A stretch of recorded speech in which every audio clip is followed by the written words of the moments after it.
Hey, everybody, welcome back to Roosters. It is the Horseshoe Lounge. This is a fun, casual joint and a fun, casual conversation about the Ohio State Buckeyes. Huge winners over at Youngstown State on Saturday, 35-7. That is Justin Zwick. This is Bill Landis. And back for the first time in years. Whoa. Come on. Years. It's not years. It's been a year. Been trying to get him on ever since the last time. It's Tyvis Powell, the busiest man busy. in Ohio. Mondays are my day off. What I learned, which is great. I'm not mad at that at all. Everybody needs a break from the work. Well, you're not off now. You're on. That's right. On the show at Roosters, and we're talking about the Buckeyes. Tyvis, what do we think on Saturday? It seems like a weird one to evaluate.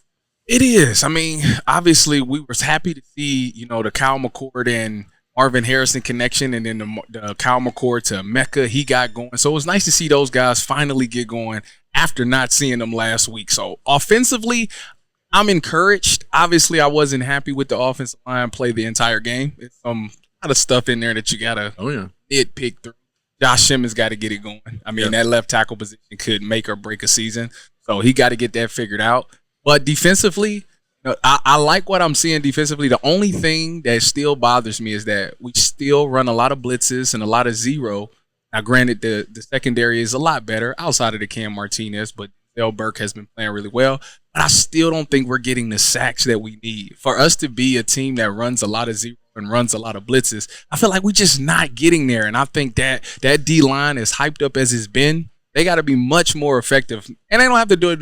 They don't have to do it right now, but as the season goes on and we get better competition, I think they have to show up and get some. Well, sacks. that's the problem, Tyvis, because if we're not doing it against Youngstown State, as we get into bigger games, tougher games, I don't see where it comes from unless we're just slow playing them right now. But I agree with a lot of what you said there. I think it was I thought we'd score 50 some points just because I thought that's how it would go against a Youngstown State team that typically is pretty good. They're a solid football team, just don't have the horses that we do. And I thought offense played great. I think Kyle McCord is our guy. Let's just get rid of that. Yeah, let him go up. The jump. All right. Let's just go. Let him be the guy. Yes, you want to get Devin some snaps. But Ryan Day really doesn't, historically, at least if my research was correct. Of course it was. He doesn't really care about getting his backups any throws or any real plays. Jay-Z's research comes up. That's right. Straight to conspiracy we might corner. Go conspiracy corner. Well, I got something. You did have a conspiracy about the quarterbacks. Well, yeah. Anyhow, never mind. So I mean, I think that side of the ball is good. The offensive line, of course, I thought pass protection was better, which it should have been, I think, but. There's still room for improvement there. I don't think they cleaned up as probably much as they wanted to coming out of the Indiana game, up front anyways. A couple penalties at our left tackle. I mean, he was another nugget. Yeah. He was like the most penalized left tackle in college football last year. Was he? We played right tackle, but he was. Well, yeah, fair. Maybe top five, and it was up there. So Josh Simmons at San Diego State was one of the most penalized. He had a lot of false starts. That's what I read. Yeah. And so, okay, false starts, that can be corrected. That's just a guy that's eager to get out. 100%. But yeah, I mean, I think they're still coming defensively.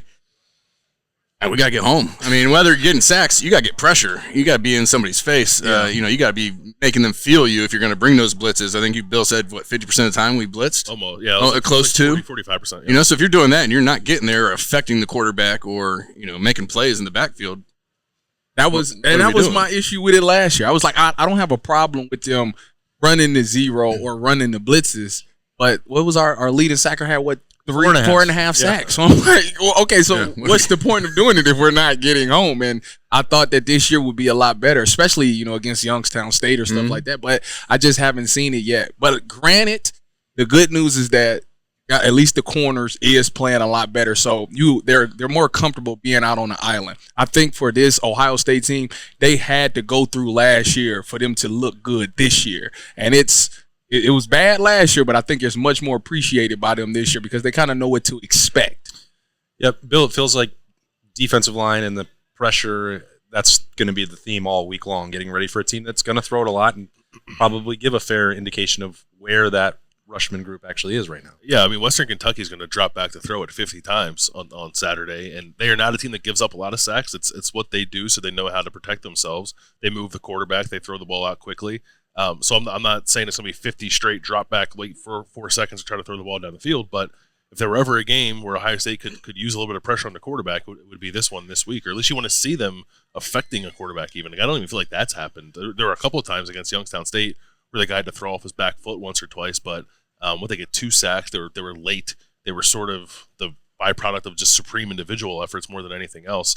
I'm with Tyvis, man. Like the rate at which they blitz and its effectiveness do not match up. So it'll be a big question for Jim Knowles this week. Like, what needs to change to make sure these blitzes are actually doing their intended job? Yeah, what can they do differently, Tyvis?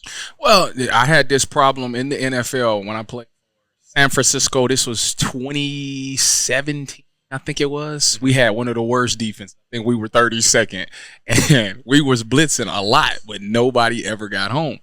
And we would lose games because of it. But in the games that when it did, which is very rare, I say probably 2 games, we actually got home, we end up blowing out our opponent. So I think for them, they have to figure out what guy blitzes correctly. What gap is effective? Is he a B gap blitzer? Is this nickel a good off the edge guy? They got to figure out who's winning their one-on-one battles, or they have to put their D-line in a position. So maybe JTT works well with Tyleek Williams. So let's put them on the same side and run some type of stunts like that so that can get home. I think that's something that has to be accessed. But until then, I mean, you better do something, because you can't continue to leave these corners out there on the one-on-one. Yes, they're winning their battles right now, but to ask a corner to play man-to-man with no help for 40, 50 snaps a game, you ask him to get beat. And those explosives that we were mad about last year, although we haven't seen it this year, except for Cam Martinez giving up that play, it can come back again. Yeah. Okay. I remember thinking in training camp, you had JT Tuimoloau and Mike Hall lined up next to each other. Like, Ohio State couldn't practice. Yeah.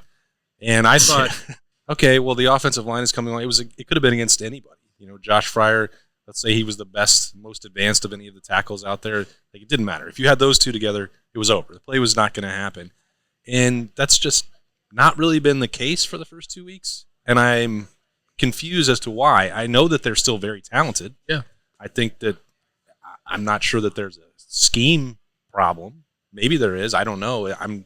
I'd have to trust you guys' judgment on that one. It's weird to me. I'm not hitting any sort of panic button because of their talent and because of the potential for them to still grow and thinking about what JT did against Penn State last year. Like, all that stuff feels like it could still happen, and I don't know if it's playing down to the level of competition or if there's things that you can hold back on early in the year. Well, I'll tell you what, coming out to this game, to be honest with you, when I looked at their body language, it did look like it was one of those games where it's like Youngstown State. You know, I don't really want to be out here for Youngstown State. Let's get it over with. Yeah, let's exactly. just get out of here and be healthy. So I'm thinking, obviously, as the competition gets better, you don't have to get them up for that. They'll be ready to go for that. But I think it's just a little strain. You know, Coach Meyer used to talk about it all the time. The strain.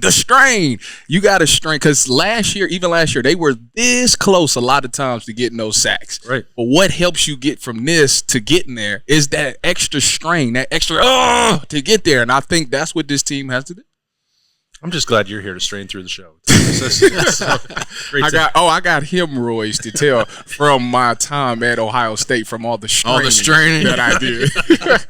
Well, that's a lot of useful information. If you're going to come in and replace Bob, those are the stories, I guess, that you have to tell. Well, you do know that I had I had a sports hernia, and I do know that. You only get that from straining. So Ohio State can never say that I did not strain. Yeah, and the fact that I knew that tells you how long I've been covering this team. That and is probably too in-depth if I know that, to be honest with everyone. Jay-Z, you said that you feel like the quarterback situation is resolved, needs to be resolved, both? I think all the above. I think against Indiana, when he realized this is a 7-point game, we got to win this thing. And he went right back to Kyle at that point in time. I said, all right, Kyle's the guy who he trusts, who he wants to be in there. And he got to start, and he said the last 2 weeks of camp, he was more consistent here in that start. I think he's gotten better. I think he got better throughout the Indiana game, as they started letting him settle in and throw the ball downfield a little bit. Saturday against the Twins, I thought and they came out fast, got one early, a big 71-yarder.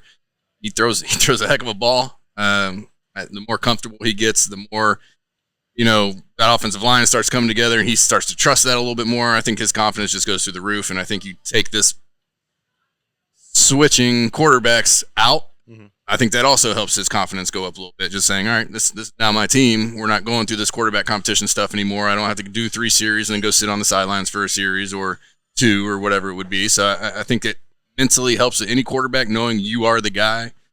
Go out and play your game. We're not going to bench you. We're not going to worry about this anymore. We saw Devin Brown play. He made some really nice throws. He made some really bad throws. Not as athletic as everybody was saying he was. Yeah, and I've been kind of saying that for a while because when I saw him practice, I'm like, they're 2 of me. They're basically 2 of me out there, and I was not a runner, and I didn't do any of that. That's exactly what I thought. When I seen him take off, I'm like, and they called quarterback runs like, hey, watch this. I'm like, Kyle McCord look like he can do the exact same thing. Maybe, Devin Brown's maybe more physical. Yeah, maybe a little bit bigger, a little more weight to him. But outside of that, as far as the mobility goes, which I think you told me that over the course of training camp. I may have mentioned it. He was like, it's not that big of a difference. And so if that's the case, I think what Kyle McCord has going on is He has a lot on his mind. At quarterback, if you don't know, quarterback is a tough position to play. The hardest. Some will say the hardest position in sport. From a mental standpoint. But corner is by far the hardest to play. But we're not even going to go down there. We're talking about quarterback at this point. He already has to know the playbook. He has to understand the coverage that's going out there. But the extra wrinkle that he's getting now is his offensive line isn't the greatest. Yeah. So now he got to think to himself like, this dude's been killing my left tackle, or this guy's been getting in this backfield, so I got to hurry up and look at this guy and make sure I'm good first. So it's a lot that's going through his mind. I thought that it was really nice that, YSU had that coverage bust at the beginning and Kyle McCord was able to hit Marvin Harrison on that touchdown, because it's something about, and I heard Urban Meyer say this, completions equals confidence. The more you complete the ball, the more confidence you get in the game. So just seeing that completion to Marvin Harrison, it got him going. He got to be able to come down on the next drive, throw the ball. It was a little, thank God Marvin Harrison's a great athlete. It could have been a little bit more out there, but I'm just being picky. But it was end up being a touchdown play. But I think Tyvis. Yeah, you hate those when they hit your receiver in the chest as he's falling down. Those are bad balls by the quarterback. Those are the worst. Listen, it was back in the end zone. I'm falling down. I'm going to catch it right here. Kyle, put it.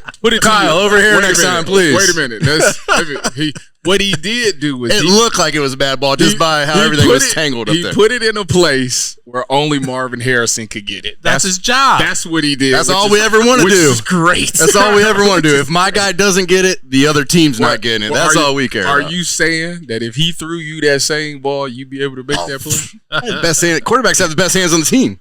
You kidding me? Now I wouldn't have been able to get down there in the time that he got down there. But you give me a couple more seconds.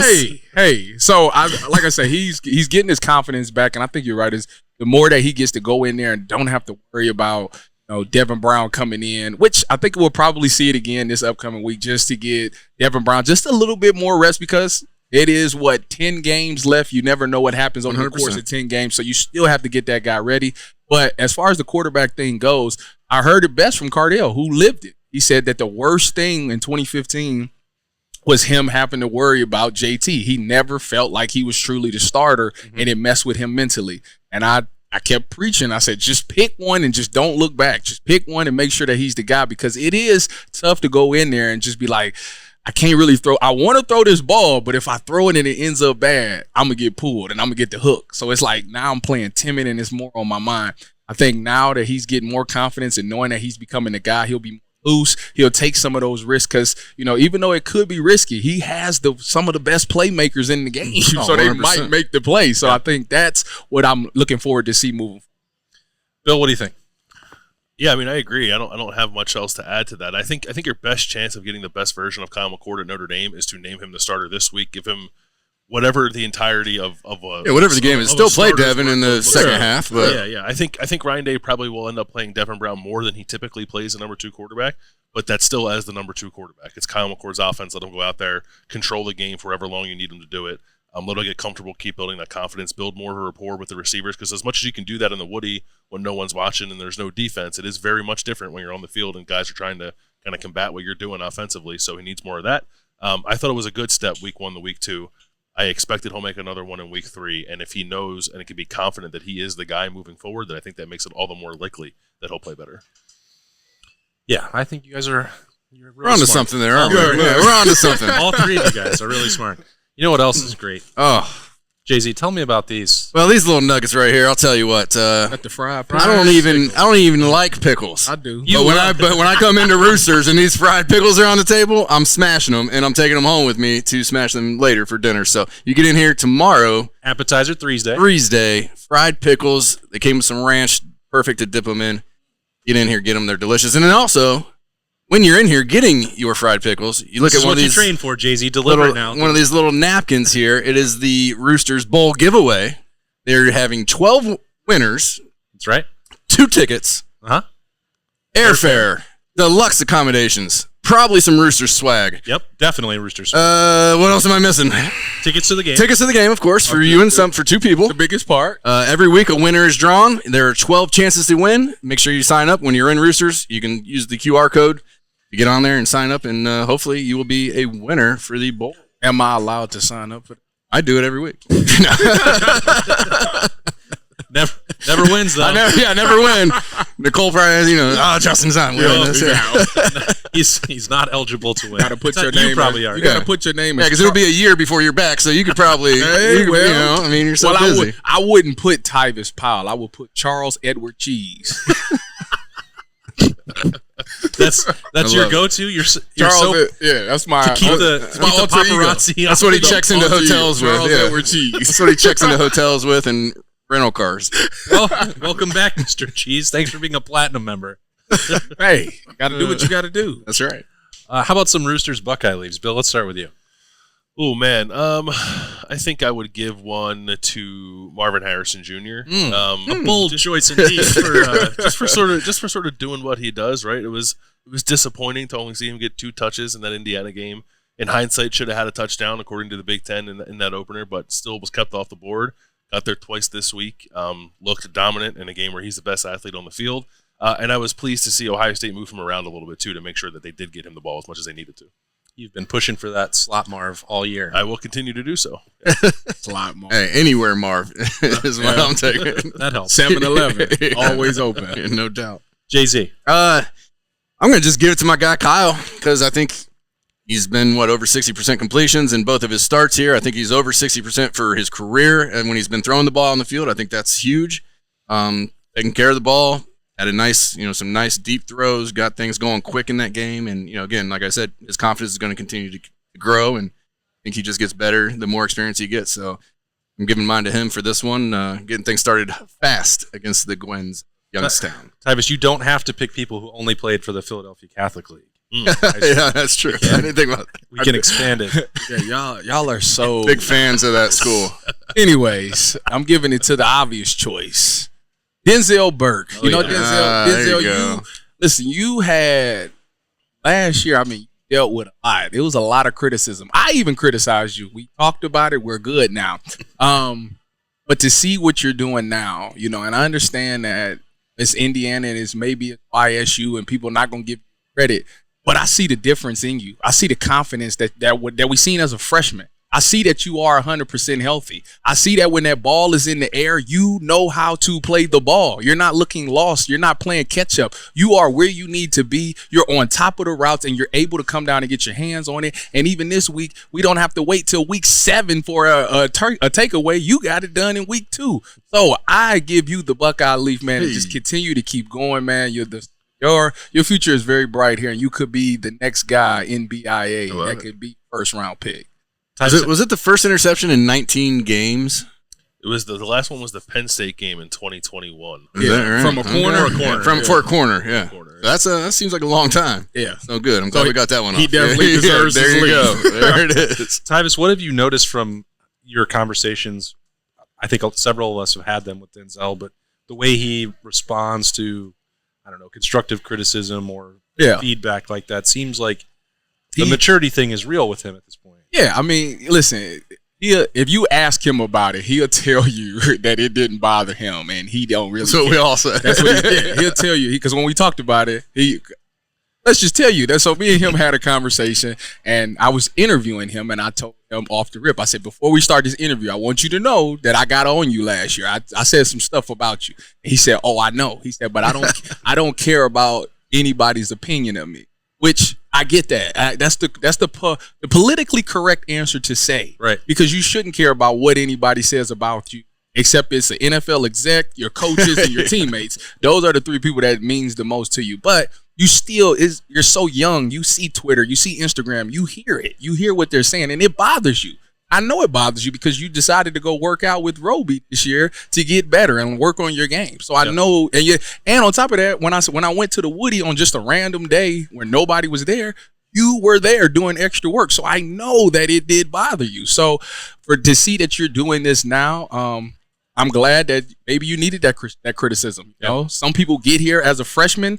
You do well as a freshman. You think you're on top of the world, and maybe you got complacent. That could be a thing, but I understand that you got injured last year and they threw you kind of in there with no game reps. Just a lot of injuries in the secondary last year, right? So we're trying to fill in spots. You're not great. You're not 100%, but you're better than what we got back here. So for people that don't know, like if you take a corner out or a DB out of just practice and they miss maybe a week or two of practice and then they don't get that practice anymore, they just go straight to game, like.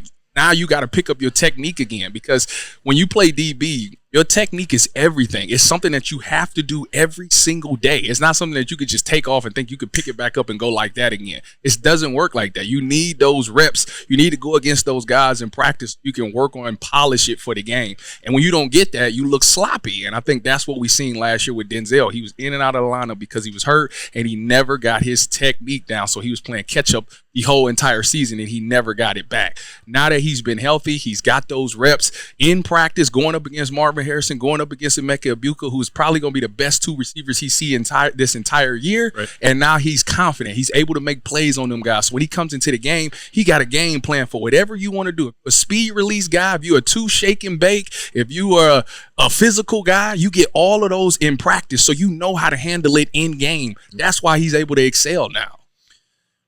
Sorry, I kind of went in dead on that. You know what? And he's playing well. It needs to be said, right? Because last year we all did. And we're gonna criticize him. We got to give him his praise. 100%. That's why I asked you to say it. That's right. You don't have to apologize. I made you do it. Some people be like, I don't really want to hear that. That's long. Hey, it's a podcast for them. It's all right. They'll sit through it. Travion Henderson. I couldn't believe it when I got the stat sheet afterwards. I thought that Jerry had handed me like halftime. Like 5 carries for Travion Henderson. Like he played, felt like the majority of the game. He was the starter, and like, well, something's wrong. I know all the clock stuff beat that into the ground and the possessions, but that just didn't seem to square with. We only had like 18 rushes or something like that. Yeah, something very low. 5 for him, 6 apiece, I believe, for Mayan and Chip. And then the handful for Devin Brown. I think they finished with 27. Oh, is that what it was? Overall? I can't remember exactly. Yeah, it's still it was low number. An amount that's like, that doesn't seem right. Especially for wants to be balanced. That's right. They always come out. But it happens every year. Every year we come out the first game, we're going to be a balanced team. We're going to really run the ball this year. And then by the end of the year, it's a 7-on-7. Well, I mean, we only threw the ball about 25 times. So, I mean, maybe we were more balanced than we thought we were. They may still be built to win that way, more so than power running. But I thought Travion Henderson, he got some challenges to run more aggressively and decisively in week 2 than he may have in week 1. The run blocking is not perfect, so he's not in situations where it's not all on him. I understand that it's a collective effort, but when he got the hole, felt like he was aggressive. He finished off 2 of those runs for scores. So, well, he was hearing a little bit of a lot of it from the Indiana game because a lot of RB1s were chip training him, after that game. So he was dealing with that same thing that Tyvis was just talking about, and came out and had some big plays, got in the end zone, and looked good. Yeah. It's hard to ignore that noise when today is such a social media driven. Yeah, it's unfortunate, and then he turned that off last year, which I think is better. Not a lot of replies, and it's not fun. It was just starting. I couldn't Dizzy imagine. didn't have to deal with it at all. God. It was just starting for Tyvis. The email to zwick.17@osu.edu wasn't bad enough. Don't let me drop no pick or miss no tackle. Oh, forget about it. Fun stuff. Hey man, Yeah. you know what Love though? it. What I learned as I used to read this criticism on Twitter, what I learned is that What? That you couldn't play the right angles? no, That's what they believe. that was their number one thing. He failed geometry. That was their favorite one. He failed geometry. But what I learned about it, and you gotta have a mature mindset to think about this way, is they only doing this because they care and it's because they love me. Like they want to see Ohio State do well. Right. If they didn't care, they wouldn't say anything. But they truly care, and it's such a passionate fan base that they want to see the Buckeyes be the best. And if this criticism, if they're challenging me, it's because they want me to be better. They know that I have the ability to be better, and I have to live up to that. So that's how I took it. It was out of love. I took it with love. That's a very good way to take that. Only way you can look at it. Just I love it. If they didn't Great. care, they wouldn't say a thing. And then you won a ring and got to the NFL. So you And must then have been doing boom. something right. Yeah. How about them I apples? still love my fan base. Go Bucks. All right, that's a great way to end the first segment. We're going to take a break in here at Roosters. It's a fun, casual joint. When we come back, Berm will be here. That's what you've all been waiting for. The berm. See you on the other side. Roosters has been so fortunate. We just want to be able to give some of that back to the community. They donate to organizations that are near and dear to their heart, and we're so fortunate to have been with Roosters now for a long time. They always go above and beyond to help support our foundation to further help veterans. It's just a wonderful feeling to know that Roosters supports the Buckeye Cruise for Cancer. All the folks at Roosters are just genuinely kind folks, and they want to make a difference. Thank you, Roosters Foundation. Thank you, Roosters. Thank you, Roosters. Thank you, Roosters Foundation. Welcome back to Roosters in the Horseshoe Lounge. It is a fun, casual joint, and Berm is here. He's got a Buckeye leave to just dive right in. It's going to sound weird Okay.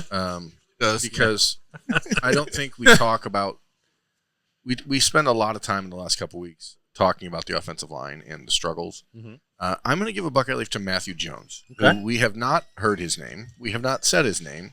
That's good. And that's because he's doing things right and playing really good football. And I think there's so much pressure on Matthew Jones and Donovan Jackson right now when you have 3 first-time starters on the offensive line to have those guys there. And Donovan Jackson did not play very well against Indiana. He played much better this past Saturday. But Matthew Jones has been extremely consistent the first 2 weeks.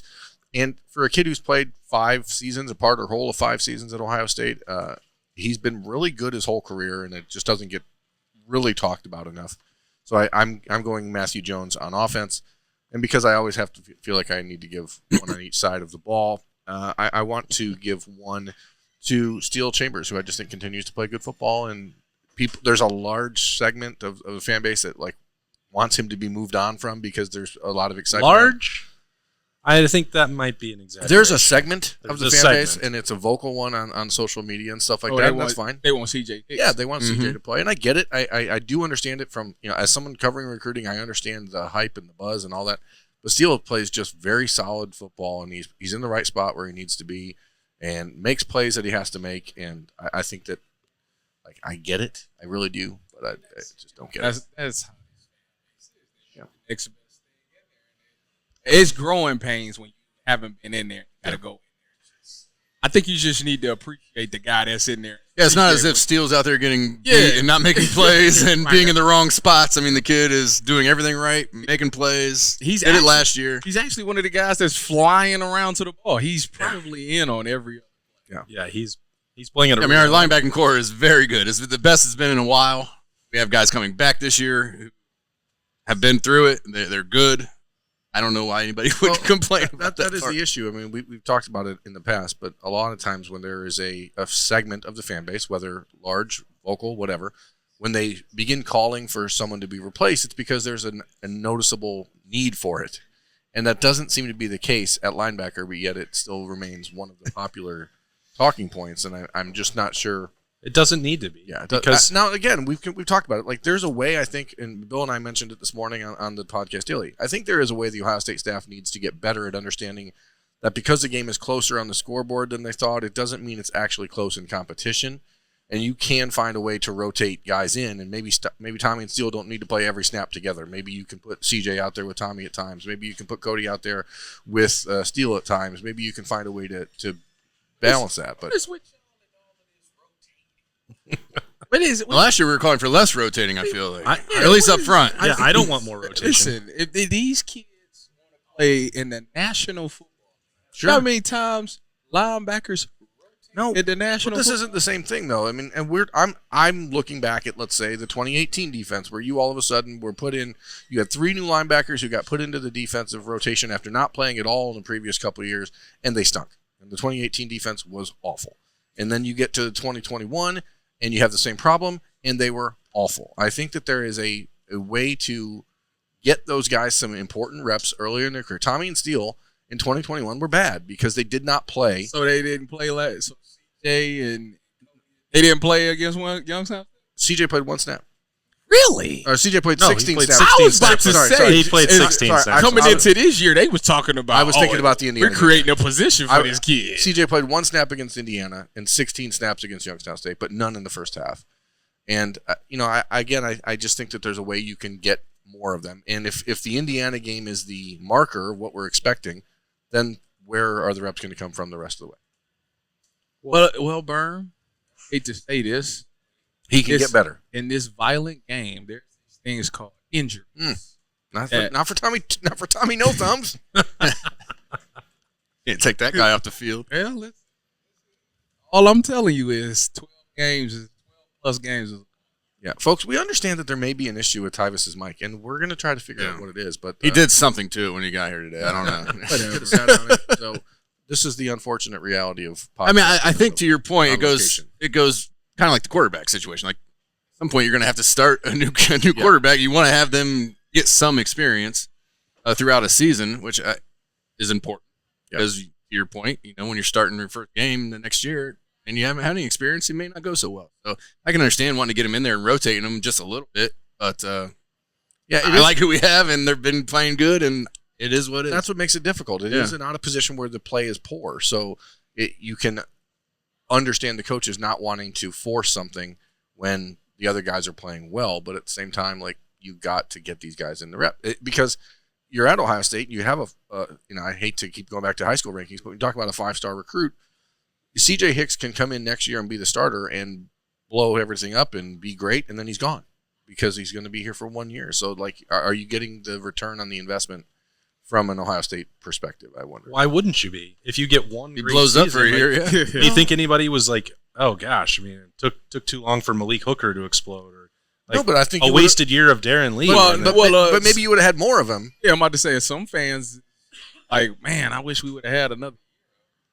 I got that criticism. Yeah, like Tyvis blew it for. Well, but did you? I mean, but that wasn't the reality. Like, if you're not ready to do it at a high level, you can't just spend the reps for no reason. Like, I don't think it's for no reason. I think the reason is that's how you get better. I mean, that is true. The only way to practice reps are one thing, and I understand that they're vital and important, and that's what coaches see, and that's how they build their opinions of players. But we all know that there are some guys who are better in a game than a practice, and now that is perhaps a character flaw on that person's part, but it doesn't mean that. I bet you, Tyreek Hill was not a good practice player in college. Who's Tyreek Hill? Tyreek Hill. I bet you he was not a good practice player in college. You think? I bet you. I'm just going to go ahead and throw that out there. Where did he go to college? No one knows where he went to college. But you willing to bet? I'm willing to bet he was not a guy who every practice was going 1,000 miles an hour. And that's the only speed he has. Why on earth would you the cheetah? I'm just saying because if he was, he's a guy that wouldn't have been playing at Nowhereville University A&M. No, maybe he had to. I don't think so. When you're that fast, you don't think so. When you so he just happened to develop in the receiver in the NFL when he was a yes. Nah, I mean, he was a all pro as a returner. Yeah, he's a freak. But like I bet you, but he's always been an athletic freak. So you have to have a different mindset to want to excel in when the lights aren't on. I have to know how to run routes correct. I get that. Be able to catch the ball, body control. Sure, but I don't think he was. He doesn't run great routes now. He just runs past everyone. And some would say that's a great route. If it's a go route, you're running by everybody. Where did he go to college? Tyreek Hill's problem in college was not that he wasn't a good receiver. Did he go to Navy? He had issues being arrested. Oh. So the example that you're using seems like a very suspect. So you lost the bet. I'm going to go ahead and suggest that most players who have issues getting arrested are also not good practice players. Oh, come on. Is there evidence of that? That is not true. Am I wrong? He was arrested for Tyvis- being a bad practice player. Tyvis, let me ask you this: how many guys that you know that you played with that were arrested for anything were like the best guys on the practice field? All of them? Yeah, pretty much. Oh, damn it! Because they love the game. I know. Pretty much. You know why? Because those are the ones that have no chill. Okay. So that you can't really tell them to Well, and they know 50%. hey, No, they going And all they out. know they messed up off field, so they got to be good on the practice field.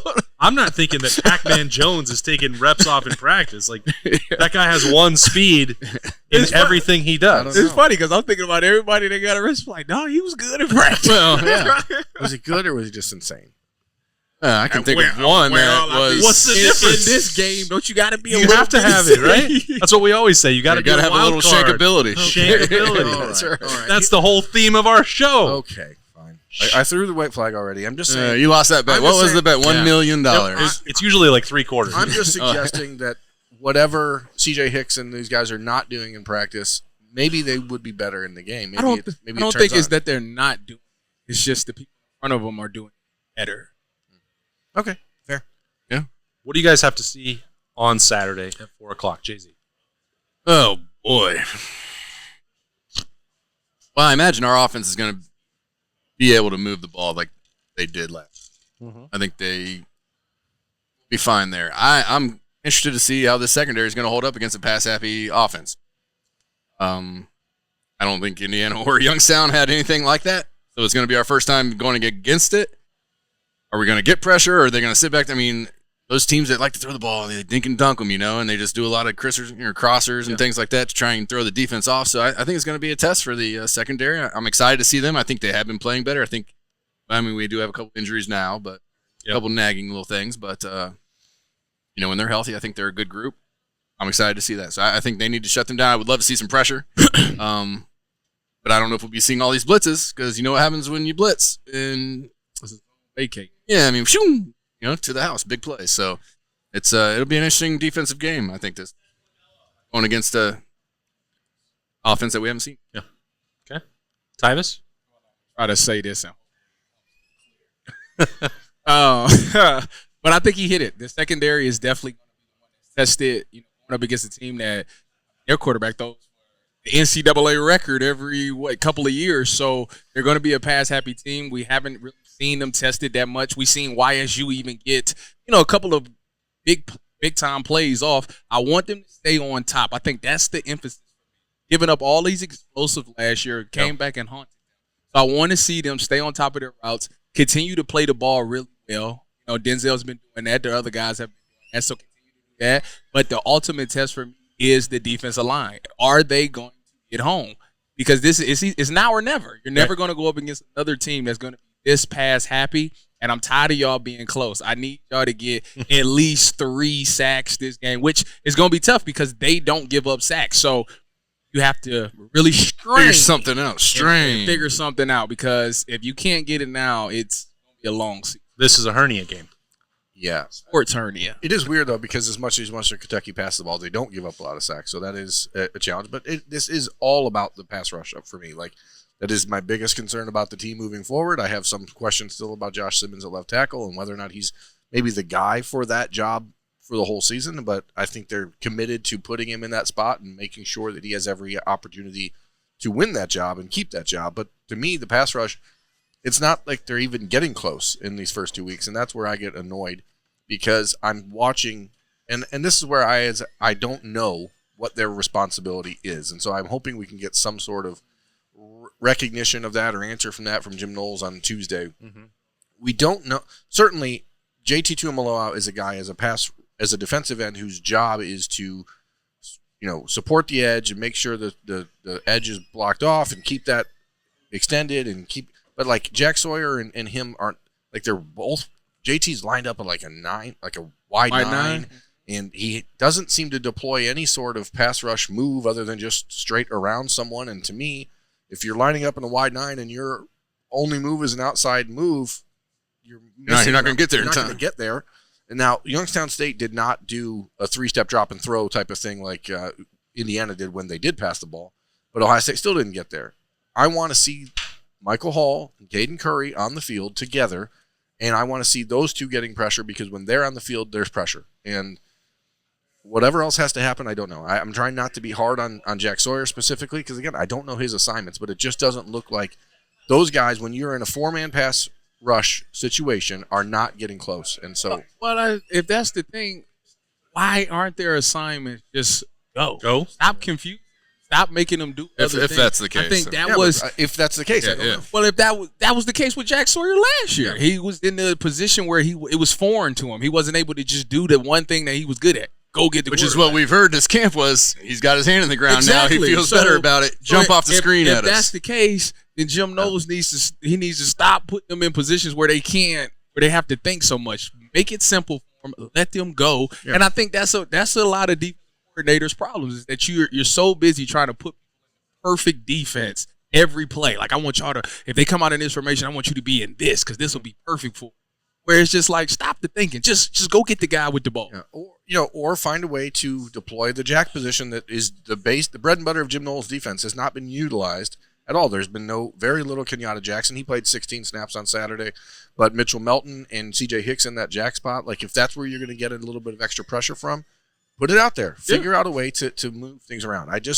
There's something that's not clicking between Jim Knowles' plan for the defense and the defensive front four's pressure, and I just don't know if it's execution. I don't know if it's the scheme, but something is off, and I'd like to see that fixed. I don't like the way that Jim Knowles talked about it last week in his Tuesday press conference, which was basically, this is not specific to the rotation, but it basically was what prompted it. It was like, well, the defensive front, that's different. That's Larry's world. Like, they have to stop talking about it that way. It has to be all 11. It has to be a cohesive unit. It has to be 11 silver bullets and going to it. It cannot be, when they're having different line calls and secondary calls. What are we doing? I mean, I know I wonder if they do, to be honest, at times. I know for sure that there was problems with that during the Kerry Combs, Matt Barnes, Larry Johnson era, that they felt like the things were not matching up. I'm not smart enough in football to say what exactly that means or how you can manage a defense like that, but I don't know if that's happening right now in the meeting rooms, on the practice field, but the way that Jim Knowles just talked about it reminded me that was an issue in the past, and I don't like it. You don't like hearing your defense coordinator just like, that D-line? It's like a different... it's not a D-line. It's right? Like, it's not a defense. It's not a different world. It needs to be... No, it's all together. Everybody together. And it's a unit. And if there is, I don't know that there is, if there is a difference in opinion or philosophy between Larry Johnson and Jim Knowles, it needs to be resolved immediately. You can't continue down that path. And again, that's a hypothetical. I don't know that. Have you ever been in a defense? Yes. Where they? Yes. Yeah. Okay. Wait, have I ever been where they would like give a call? Yes, he's been in a defense. Give a call to say the D line from somebody else other than the defense coordinator, secondary coach, telling. No, we usually it's just one basic defensive call, just like an offensive call. Right. It would be like for us. Jim Knowles is calling the defense over 4, like the call. Right?